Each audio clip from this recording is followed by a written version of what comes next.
Erin, when I saw that announcement from the Israeli government telling Jews everywhere, hide your Jewishness, there's a little thought, are they going a bit over the top? Then you see this Islamic preacher right here in Sydney. What the hell is going on? This is so sad to start off with, really, really sad. I live in an area that has a fairly big Jewish population here in Sydney, and I used to see hordes on a Saturday and a Sunday, very obviously Jewish, wearing the kit, the whole shebang, walking around proudly. I saw 2 people yesterday, and they're the first 2 I've seen in 3 weeks. And I'm talking to people at the shops. There's a lovely couple who run the shop up at the local fruit market. They are so terrified of sending their kids to schools. You drive past now Jewish preschools, or even if it's not Jewish, it's in a Jewish area. There are guys with guns standing out the front, and my heart breaks for them. That man, police are investigating, by the way, a headline's just broken regarding that. It's a really tough issue to talk about. I've talked about it 3 weeks ago, and I was really strong on the condemnation of Hamas, which I didn't think would be something that would be controversial in a country like Australia, to call out Hamas.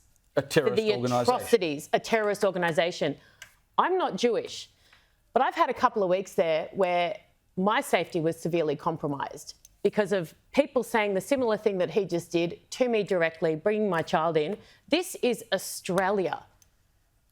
This is not the Middle East, this is Australia, and we have Jewish people in this country terrified to send their children to school.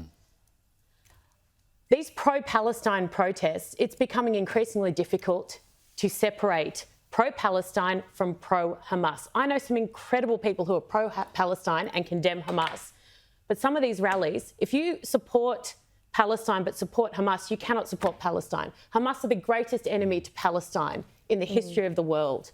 I just think that this is happening in our city, on our streets, and if nothing happens off the back of that, then I give up. But we've been warning about this for a long time. Of course we have. But if that man does, if nothing happens in terms of a legal response or a criminal response, the inciting of terrorism response, well, then I give up. He says deport me or sorry. not. He said, I don't care if they deport me. I don't think we have to worry about that. If nothing happens, we might as well lay down and give up entirely in this country. If we allow that and we don't do anything, then... But this will continue to happen. Like, this is the elephant in the room, and this is the part that people don't like to talk about. Well, because when you get death threats. But when you import people into your country, you don't just import, like, the physical body. You import ideas. You import ideologies. You import worldviews. So, you know, you asked a really good question, Erin, like, how is this happening in Australia? It's happening because we allowed it to happen, because we allowed people with different worldviews to ours to come. So, like, it's shocking, but it shouldn't be surprising. It's not an immigration issue, though. This is the thing. There are but it is. How is it not? Because there are plenty of... Of course there are. There are plenty of nutty, fully white as the driven snow, homegrown socialists who are all in there at Sydney Uni right now. Even well, they're not because it's Sunday night, but they're probably there, you know, pulling a few cones behind the shelter sheds. I don't know.